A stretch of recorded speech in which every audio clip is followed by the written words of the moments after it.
When I opened my eyes, the first thing I noticed was the smell. It wasn't Michael's cologne. It was something sharper, unfamiliar, like cedarwood and a hint of laundry detergent I didn't recognize. I blinked, trying to adjust to the morning light filtering through the half-closed blinds, and instinctively turned to my left, expecting to see my husband's tousled hair and the slow rise and fall of his chest. But what I saw made my entire body seize up in cold, paralyzing fear. There was a stranger in my bed. He was lying there, peacefully asleep, on Michael's side of the bed using Michael's pillow. For a few moments, I couldn't breathe. I just stared at the man, unable to move, unable to speak. Dark hair, strong jawline, faint stubble, probably mid-30s. Definitely not Michael. My brain scrambled for an explanation. Was this some bizarre dream? Had I wandered into the wrong apartment after a 12-hour ICU shift? Slowly, carefully, I started to pull away, inching toward the edge of the bed. But then he stirred, his brow furrowed, and his eyes opened, steely gray, alert, confused. We locked eyes for a long, excruciating second. "Who are you?" he asked, voice raspy from sleep, but not aggressive. "I should be asking you that," I whispered, gripping the blanket to my chest. "Why are you in my bed? In my apartment?" He sat up fast, startled, scanning the room. "Your apartment?" "I live here," he said, frowning. "I got back from a business trip late last night. This is my place." I shook my head violently. "No, my husband and I have lived here for 6 months. We have a lease. This is our home." Still holding the sheet around me, I stumbled out of bed, my legs barely supporting me. The man, who soon introduced himself as Andrew Foster, followed me into the hallway and pointed toward the living room. "Look, I'm not trying to scare you," he said calmly, "but I have the ownership documents. I bought this place 3 years ago." He reached into a drawer and pulled out a folder. Inside were official-looking papers with seals, signatures, and dates. His name, the address, all matching. "No, this can't be right," I murmured, flipping through them with trembling hands. "We rented this place through a real estate agency. We paid a deposit, first month's rent. My husband signed everything." "Can I see the lease?" he asked. I nodded, feeling sick, and retrieved the yellow folder we kept in the top drawer of the dresser. I handed it over, watching as his eyes scanned the pages. His expression changed. What had been confusion now shifted into concern. "This is a fake," he said slowly. "Not even a good one. I've never authorized anyone to rent this apartment. I've been away for work in Dallas for 6 months. I just got back last night." I sat down hard on the edge of the couch, my mind spinning. None of this made sense. Where was Michael? Why hadn't he told me? I grabbed my phone and called him. No answer. I tried again, voicemail. Michael always picked up.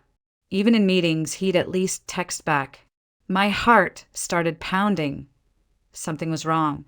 "I need to call him again," I said, dialing with shaking fingers. Andrew turned to give me privacy, stepping toward the window. But it was the same. Voicemail. Again and again. "He's not answering," I whispered. "He always answers me.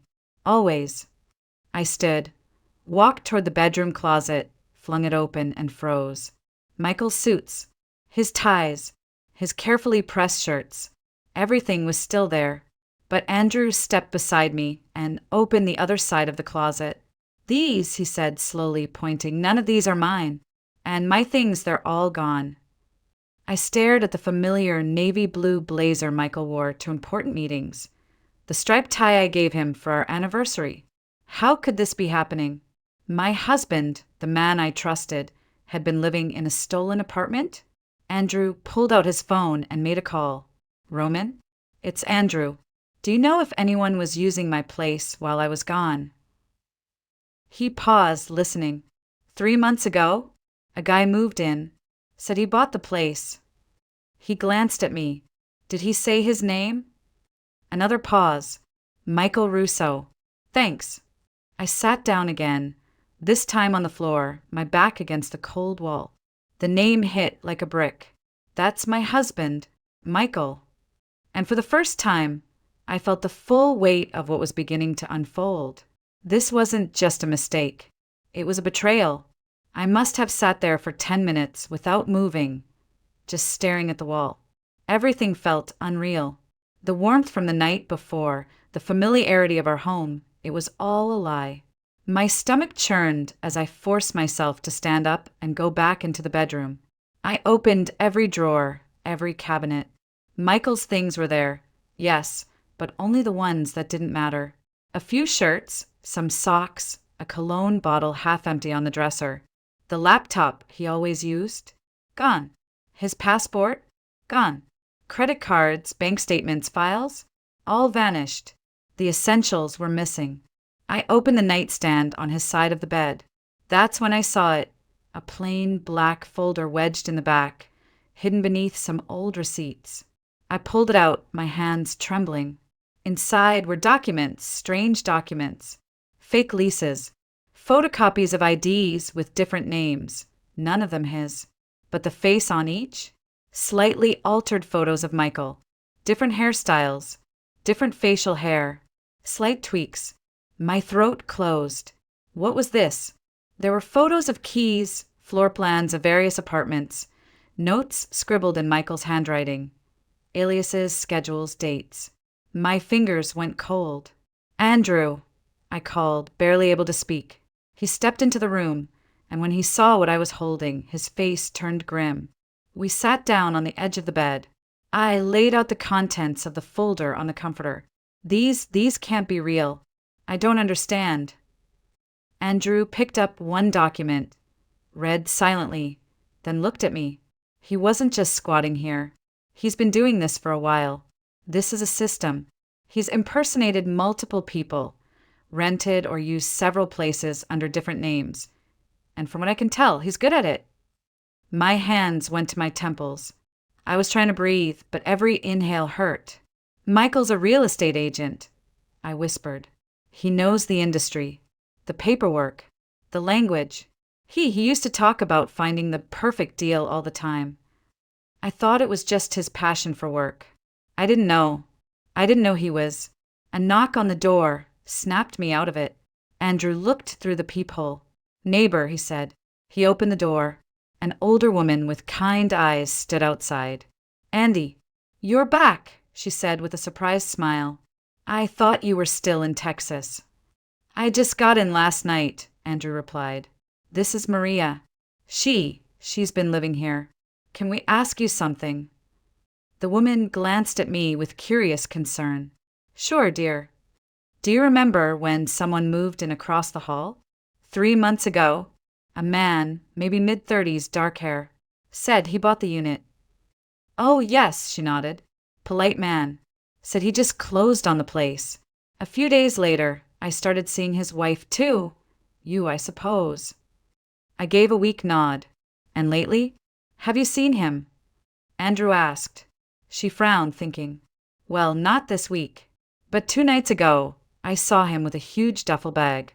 Looked like he was heading out on a trip. At hour 2, around midnight.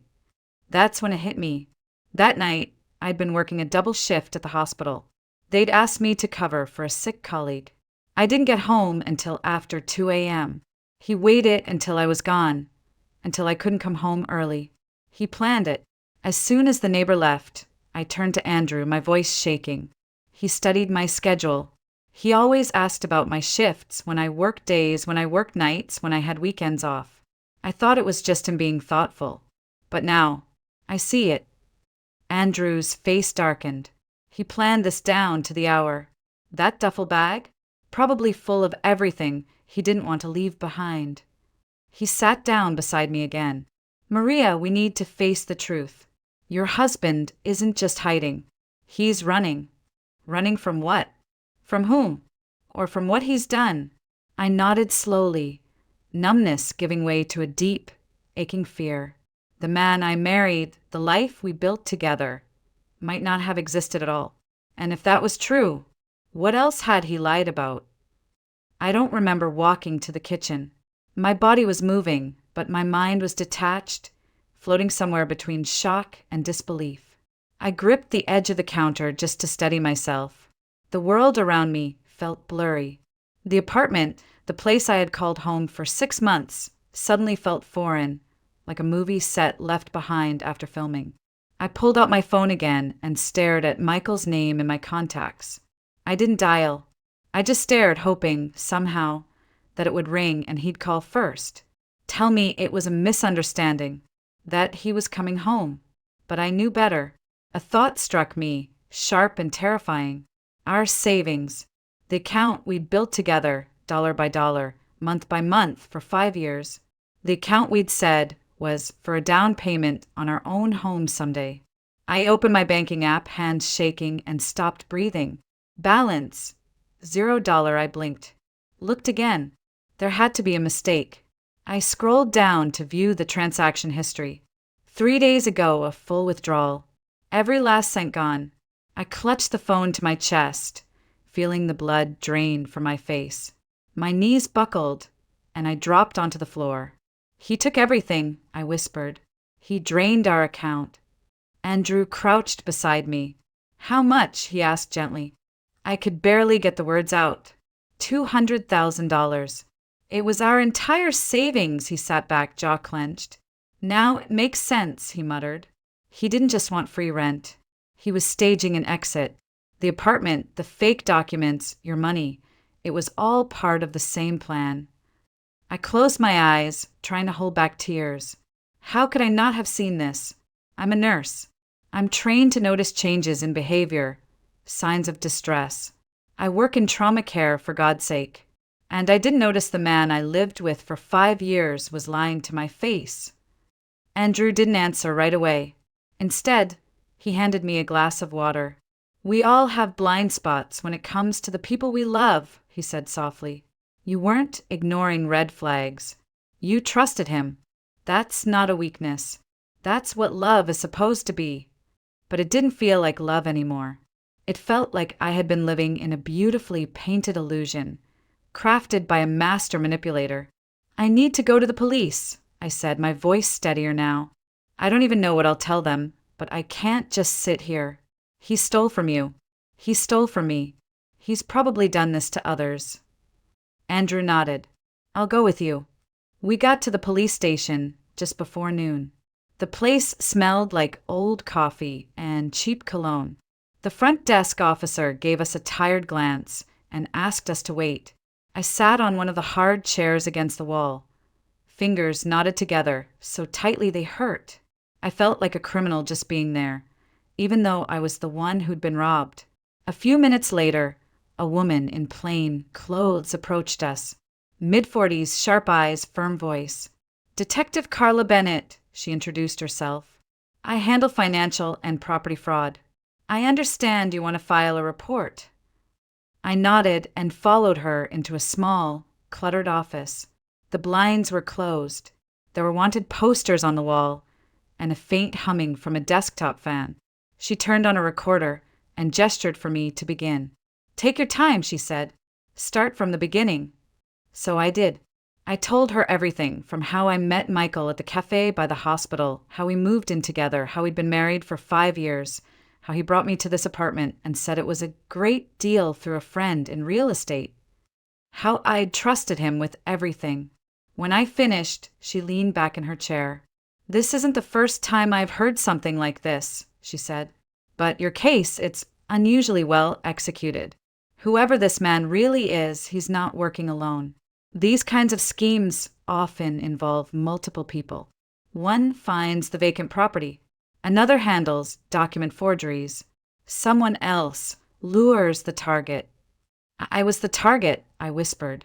I was just convenient. She didn't argue.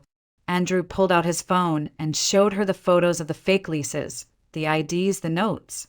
Her brows drew together. These look professional. You're lucky you found them. I didn't feel lucky. I felt hollow. Detective Bennett looked me straight in the eye. Right now, all the evidence suggests you're a victim, but we'll still need to verify everything. Interviews, signatures, financial records. This won't be over quickly. I nodded. I just want the truth. She paused. He might contact you again. If he does, let us know immediately. Do not engage. As we left the station, I felt a strange calm settle over me. Not peace, but clarity. The kind that comes after a storm has torn everything apart and left you standing among the ruins, forced to look at what's left. And what was left was me. I was still processing everything we'd told the detective when my phone buzzed. Unknown number. Chicago area code. For a brief second, I froze. Then my thumb hovered over the screen, and I picked up. "Maria," the voice said, calm and steady, too calm. "It's me, Michael."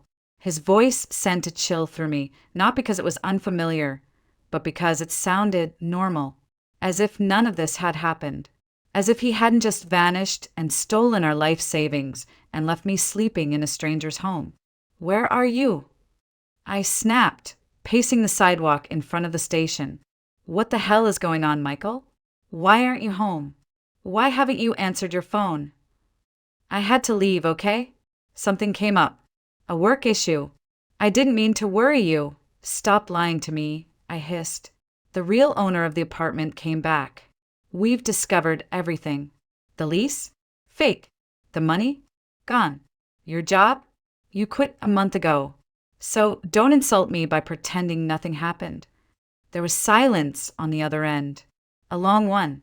Then, finally, "I can explain, Maria, but not over the phone.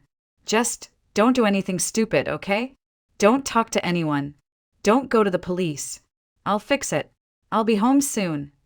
He said it like a promise, like he still had the right to make promises to me. "Don't go to the police?" I repeated.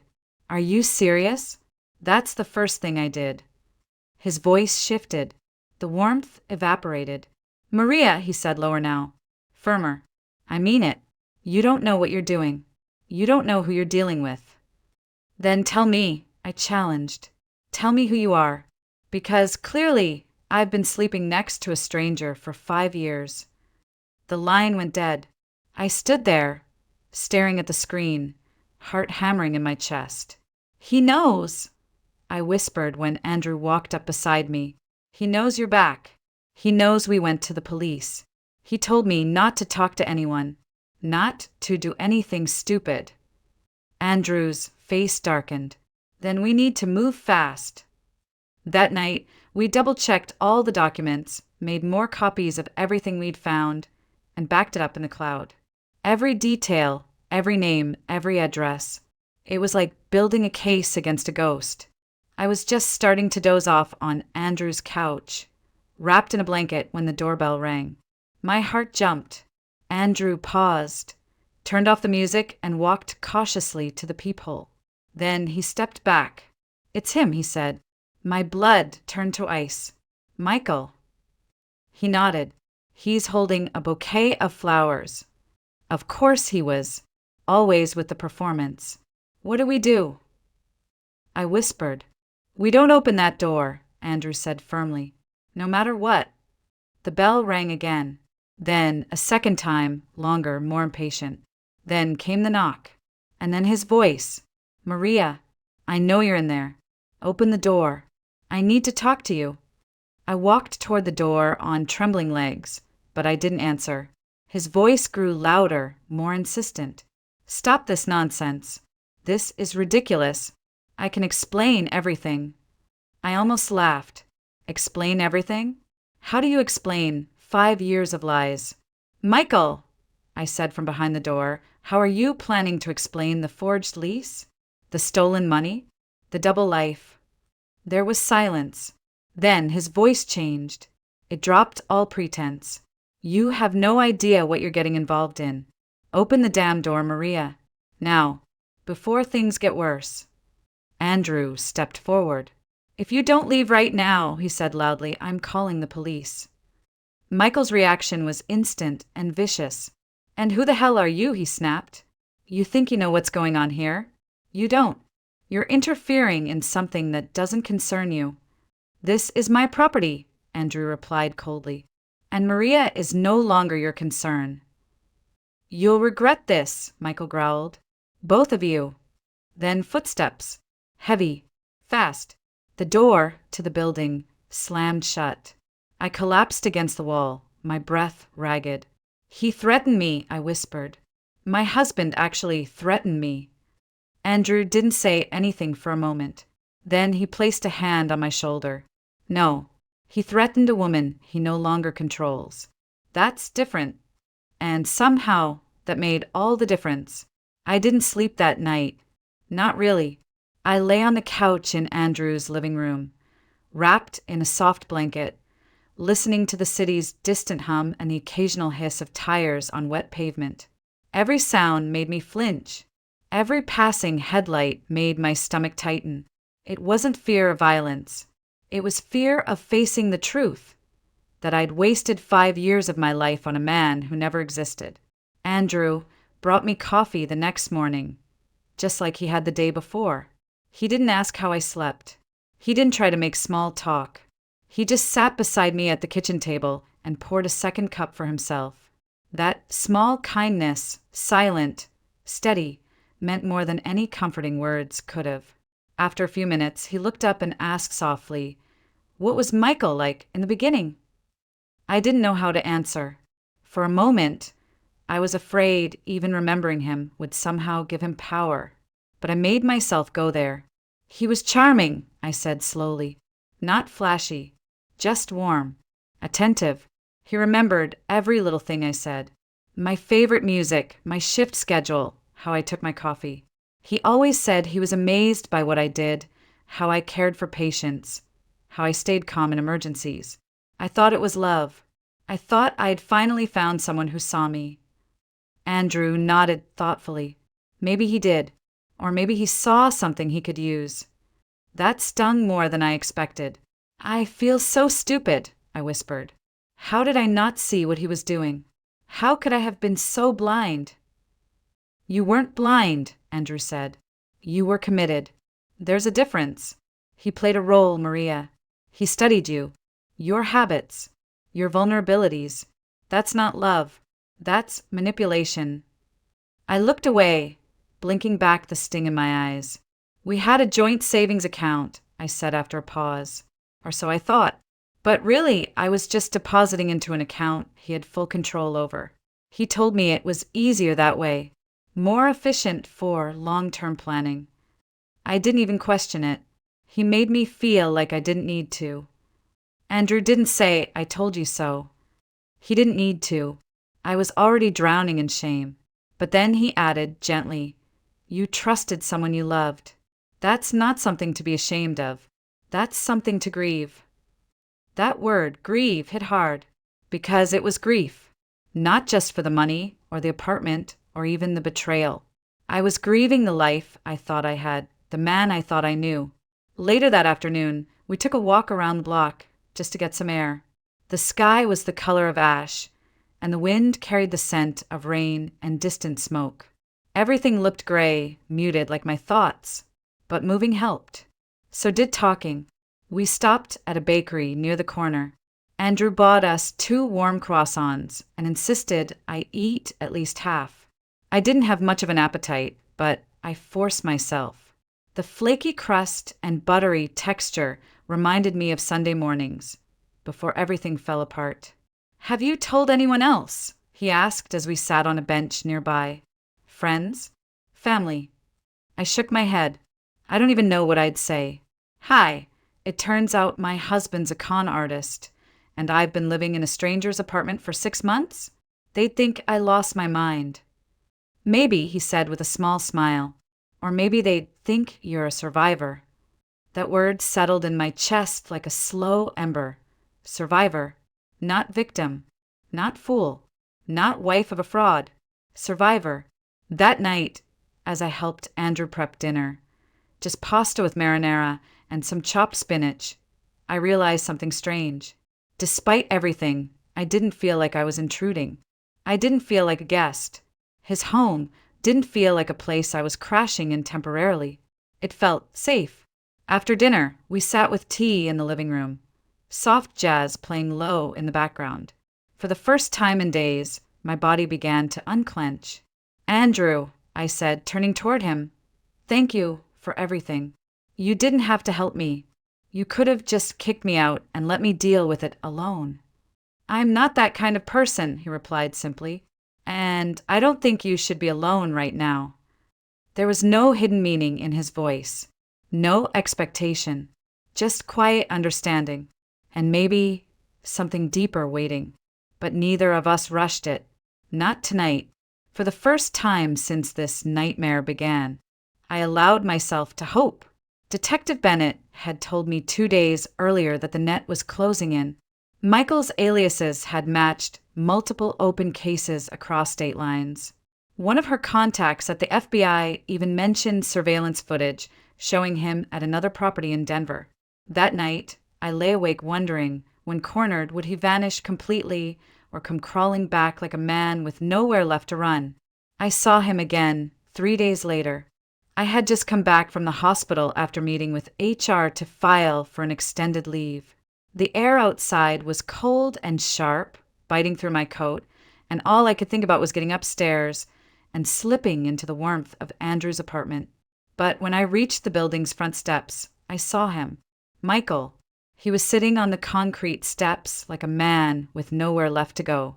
His clothes were wrinkled, his face unshaven, eyes bloodshot. The confident smile he used to wear like armor was gone. In its place was something raw, almost pitiful. "Maria," he said, standing as soon as he saw me.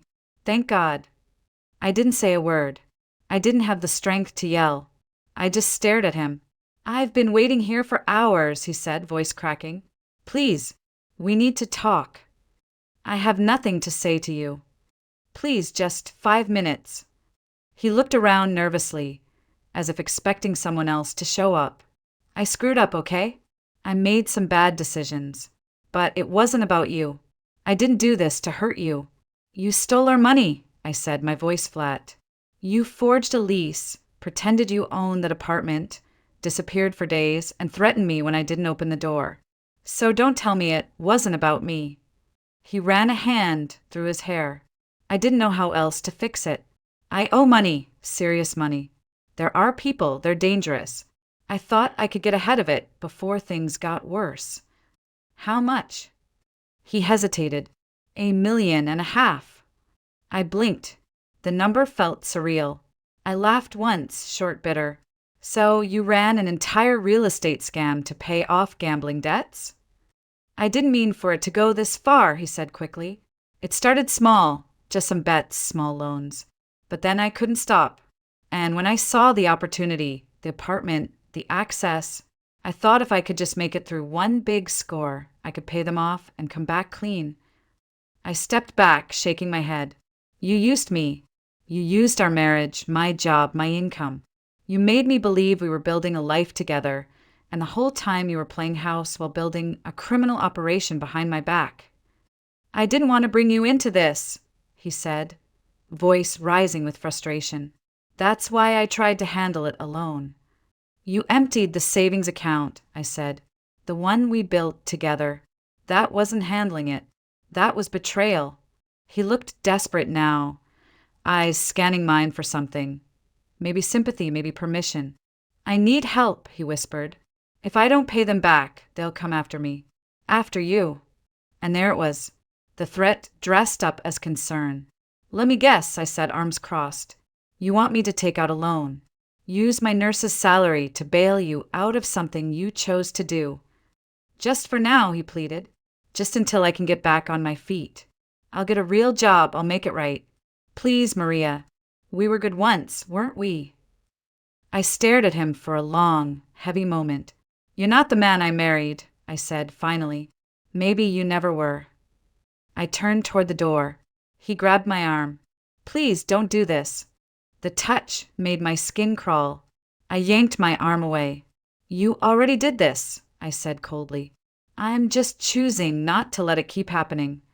Andrew opened the door just then, sensing something was wrong. He looked between us, jaw tightening. "You need to leave," he said to Michael. "Now." Michael bristled. "This is between me and my wife." "Ex-wife," I corrected. "Soon." Michael glared at me with something ugly in his eyes. "You think he's going to save you?" He doesn't know what kind of danger you're in. I'm not the one who invited danger into my life, I said. You did, and I won't let it bleed into mine anymore. He stood there for a second longer, fists clenched, breathing hard. Then he turned and walked away, disappearing down the sidewalk like a shadow finally giving up the shape of a man. Back inside, I collapsed into a chair and buried my face in my hands. Did I do the right thing? I whispered. Andrew crouched in front of me. Yes, absolutely. But what if he's telling the truth? What if those people come looking for him, and for me? Then we go to the police again. We stay smart, and we don't give in to fear. I looked at him, at the calm in his face, the steadiness of his presence, and for the first time in a very long time, I didn't feel alone. 3 weeks later, I sat in the courtroom. Michael didn't look at me when they brought him in. His suit was wrinkled, his face gaunt. I watched as he kept his eyes fixed on the floor, hands folded tightly in front of him. He looked like a man unraveling. And in truth, that's exactly what he was. The investigation had moved quickly once Detective Bennett connected the dots. Turns out Michael had been running similar scams for years, always with different names, always in different cities. Chicago was just his latest stop. The apartment, the fake job, even our marriage, it had all been part of a long con, threaded through charm, forged documents, and stolen identities. I gave my testimony calmly, clearly. The judge listened. So did the DA. No one interrupted. When I finished, I stepped down, walked past the defendant's table, and didn't look back. After the hearing, I didn't feel victorious. I felt empty but lighter. The weight was shifting. Not gone, but shifting. That night, back at Andrew's apartment, the place I now called home, I made tea, curled up on the couch, and opened my laptop. For the first time in weeks, I wasn't checking bank statements or police emails. I was opening a blank document. I didn't know what I was writing yet. Maybe it was a journal. Maybe it was a letter to myself. Maybe it was the start of something entirely new. But the cursor blinked, waiting patiently, and I let the words come. 3 days later, I found an envelope taped to the door. No return address. Just my name, written in sharp, almost angry letters. I opened it, slowly, heart pounding. Inside was a single note, handwritten. You destroyed everything. Hope it was worth it. There was no signature, but I knew exactly who it was from. I called Detective Bennett. She sent someone to collect it. I wasn't scared, but I was done letting fear take up space in my life. It's likely just a final power play, she told me over the phone. A way to remind you he's still thinking about you. But that doesn't mean he still owns any part of your story. She was right, because that part of my life, the part where I kept looking for love in the face of danger, where I mistook obsession for devotion and silence for stability, was over. I was no longer a woman who flinched at every doorbell or second-guessed her instincts or let someone else define her worth. I was building something new now. Not just a home, not just a career, a self. Andrew helped. Quietly, patiently. He never tried to rush anything. Never tried to define what we were. Some days, we talked about nothing and laughed over coffee. Other days, I cried on his shoulder when the nightmares came back, and he held me like I deserved to be held. Not like a broken thing, but like something valuable. One morning, I woke up to the smell of pancakes. I followed it to the kitchen and found him flipping the last one, a towel slung over his shoulder, hair a mess. You cook? I asked, smiling despite myself. Only under extreme emotional blackmail, he said with a grin. I sat down at the table, and he brought me a plate without asking how many I wanted. He just knew, and I realized maybe healing doesn't always come with a grand revelation. Sometimes it arrives quietly, wrapped in simple mornings, shared meals, and the slow trust of being seen. 6 months later, I walked into my first class at the local community college. Psychology 101. I was applying for a second degree. Trauma therapy. I wanted to help people who'd been through what I had.